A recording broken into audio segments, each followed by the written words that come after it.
अर्थ क्रांति की आज की प्रपोजल्स को जरा समझने का प्रयास करते हैं कि ये आज का आयकर विभाग क्या करता है और इसको जरा हम कंपेयर भी करें अमेरिका के तरीकों से। वहाँ का आयकर विभाग क्या करता है, सरकार को कितनी आमदनी आती है, लोग कितना टैक्स पे करते हैं, ज़रा इसको एनालाइज करने की हम कोशिश करनी है। सबसे पहले आप ये समझे कि आज की तारीख में भारत के अंदर लगभग 3% भारतीय टैक्स इनकम का देते हैं। माने आयकर विभाग के लिहाज से लगभग 3% लोग टैक्स दे रहे हैं। 121 करोड़ की जनसंख्या में ये लगभग 4 करोड़ के आसपास का आंकड़ा है जो लोग टैक्स देते हैं। यह टैक्स पूरे भारत की आय में लगभग 11 से 13% का योगदान देता है। भारत की टोटल आय के लिहाज से ये 2.47 लाख करोड़ का हमारे को फिगर देता है। ये इस साल का बजट अगर 17-18 लाख का लिया जाए उसके लिहाज से ये फिगर निकाली हुई है इस साल के बजट में। लेकिन पिछले 5 सालों का एवरेज देखा जाए तो 11 से 17% हमारा ये टैक्स जो है पूरे भारत के रेवेन्यू को, हमारी रेवेन्यू रिसीट का इतना हिस्सा पर्सनल इनकम टैक्स पे करता है, जिसको हम इनकम टैक्स आयकर विभाग के अंदर लेते हैं। इसके आगे विपरीत या इसी दिशा में समझे, अमेरिका में लगभग 53%, आधे से अधिक जनसंख्या इनकम टैक्स देती है और उनका आयकर विभाग 40% पूरे देश की इकोनॉमी में या रेवेन्यू में पार्टिसिपेट करता है, जबकि पेरोल टैक्सेस लगभग 34% नेशनल इकोनॉमी में है। दरअसल अमेरिका में 2 प्रकार के टैक्स महत्वपूर्ण हैं। इनकम टैक्स जो इंडिविजुअल पे करता है और जो पेरोल टैक्सेस हैं। पेरोल टैक्सेस कंपनियां लेकर के सरकार को जमा करती हैं और इनकम टैक्स आप इंडिविजुअल जमा करते हैं। तो ये 2 टैक्स मिला करके लगभग 80% टैक्सेशन का पैसा यूएस को इन 2 टैक्सों से मिलता है। अब क्योंकि लगभग 53% लोग, आधे से अधिक जनसंख्या इनकम टैक्स ब्रैकेट के अंदर आ रही है, तो सरकार की जो कंट्रीब्यूशन है वो इन दोनों से लगभग 80% रेवेन्यू सिर्फ इन 2 चीजों से मिलती है। हमारे देश में अगर हम ये जो 3% का आंकड़ा है ये 11-13% के बीच में हमको देता है। अगर किसी तरीके से हम इस आंकड़े को 3% से बढ़ाकर लगभग 40-50% तक ले आ सके तो हम देख सकते हैं कि हमारा जो बजट है उसका काफ़ी बड़ा हिस्सा, अगर हम 30%, 40% लोगों को टैक्स में ला सकें तो contribution to the national economy बहुत ज़्यादा हो जाएगी, जो आज के सिस्टम में कमी है। हमारे देश में अधिक कमाने वाला आदमी जो गिनती में आता है बहुत कम है, लेकिन उसकी टैक्सेशन का स्ट्रक्चर बड़ा डिफरेंट है। इसका सबसे बड़ा कारण यह है कि एग्रीकल्चर इनकम इज एग्जेम्प्टेड। आपके पास इनकम टैक्स से कुछ एग्जम्पशंस हैं। एग्रीकल्चर शुरू में माना जाता था कि नीचे तबके के लोगों का है, लेकिन आज बड़े से बड़ा एग्रीकल्चर लिस्ट जो बहुत बड़ा पैसा कमाता है उसकी इनकम एग्जेम्प्टेड है। इसका एक दुष्परिणाम ये हुआ कि लोगों ने बहुत सा अपना काम, छोटी सी जमीन ले ली और अपनी सारी इनकम को वहां से दिखा दिया, क्योंकि एग्रीकल्चर इनकम हमारे कॉन्स्टिट्यूशन में एग्जेम्प्टेड है।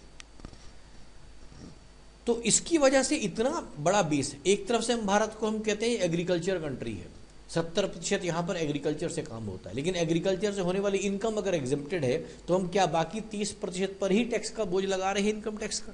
यही सबसे बड़ा कारण है कि हमारी एग्रीकल्चर इनकम जो एग्जेम्प्ट हो गई है। ये बात भी सच है कि कुछ लोग एग्रीकल्चर इनकम जो करने वाले किसान है हमारा बहुत गरीब भी है, आत्महत्या भी कर रहा है, खुदकुशी भी कर रहा है, तो कुछ कमा भी रहा है। तो ये एक किसान की खुदकुशी एक अलग हो गया, उसकी गरीबी। परंतु एग्रीकल्चर इनकम को एग्जेम्प्ट करना, अगर एग्रीकल्चर इनकम सफिशिएंट है तो वो नेशनल इकोनॉमी में पार्ट प्ले नहीं कर रही है, जो एक बहुत बड़ा कारण है।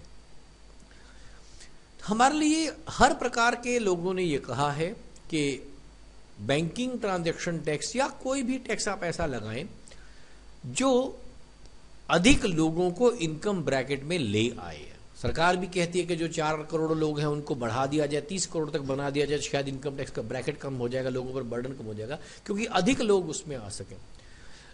इसके लिए अर्थ क्रांति ने एक ट्रांजैक्शन टैक्स जिसको नाम दिया है। असल में ये ट्रांजैक्शन टैक्स में लोगों को लग रहा है कि जो पैसा आएगा और जो जाएगा दोनों पर ट्रांजैक्शन देना है, परंतु शायद इस बात को समझ लें कि जो पैसा आपके पास पहली बार आना है, आपके पास जो पैसा एक बार आया है उस पर टैक्स है 2% का।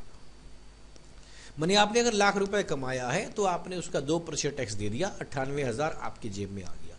कुछ लोग ये प्रश्न पूछ रहे हैं कि मान लो ये पैसा मैंने लिया, मैंने अपने बच्चे को दिया, उसके स्कूल में डाला, यहाँ डाला, वहाँ डाला, तो भाई मेरी बात बिल्कुल सीधी समझिए, अगर आप सारा का सारा पैसा बैंक से लेकर किसी बैंक में भी डाल देती हैं अपने बच्चे के खाते में, पत्नी के खाते में, तो 2% आने का और उसी का 2% ऊपर उन बच्चों को जाने का, तो 4% टैक्स पड़ा ना फिर भी।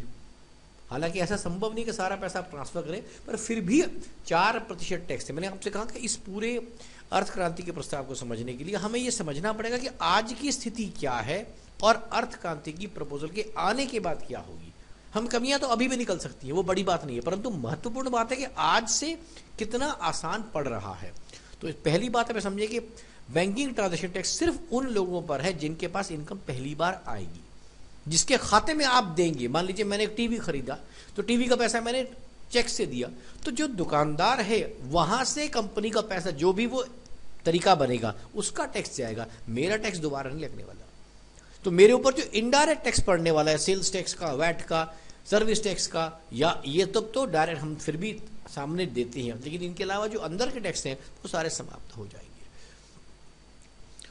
इसका मतलब जब ये बेस बड़ा हो जाएगा तो होगा क्या, हमारा टैक्स बेस बहुत बन जाएगा, और जैसे मैंने आपसे कहा कि 2% से ही हमारे पास इतनी इनकम हो जाएगी जितनी सरकार को चाहिए।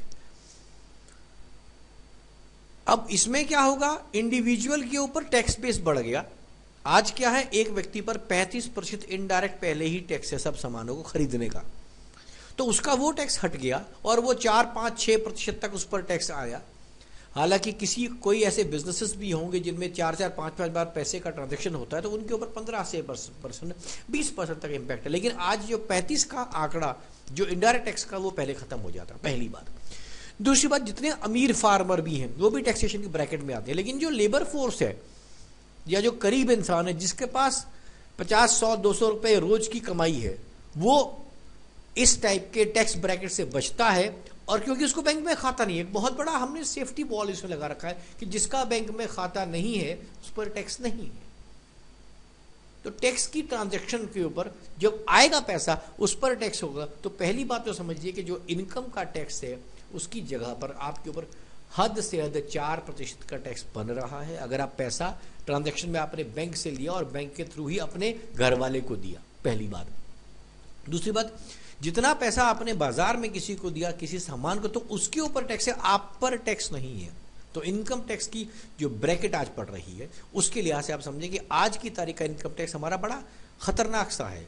आज के टैक्स के बारे में आपको एक बात और बताऊं कि आंकड़े ये बताते हैं कि लगभग 90% लोग वो हैं जो 5 लाख से कम का टैक्स देते हैं, टैक्स देने वालों में, इनकम टैक्स में। और इतना करके वो 90% लोग कुल 10% इनकम टैक्स की प्रॉपर्टी या इनकम टैक्स के ऊपर आंकड़ा जो मिलता है सरकार को, वो कुल 10% मिल रहा है। मतलब अगर आप एक दूसरे भाषा में कहा जाए, अगर 5 लाख तक का आप टैक्स फ्री कर देते हैं तो जो ब्लैक मनी वाला सिस्टम है वो तो खत्म होगा ही, साथ में आपका नुकसान मात्र 10% इनकम टैक्स का है, जो आपके पास अभी 2.47 लाख करोड़ का है। आप अंदाजा लगा सकते लगभग 25 हजार करोड़ रुपया आपका जाएगा, और इनकम टैक्स के डिपार्टमेंट का खर्चा इससे कहीं अधिक है उन पैसों को निकालने के लिए। तो कल्पना करें कि इसका इनकम टैक्स का नुकसान बहुत ज्यादा है।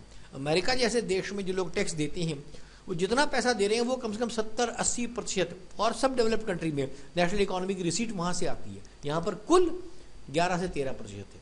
इसको हमें यूनिफॉर्म करने का एक सीधा सा तरीका अर्थ क्रांति में है। और भी तरीके हो सकते हैं, मनाई उस बात के लिए, पर एक बात शुरू होने के लिए ये एक मेथड है, इस पर हम विचार कर सकते हैं।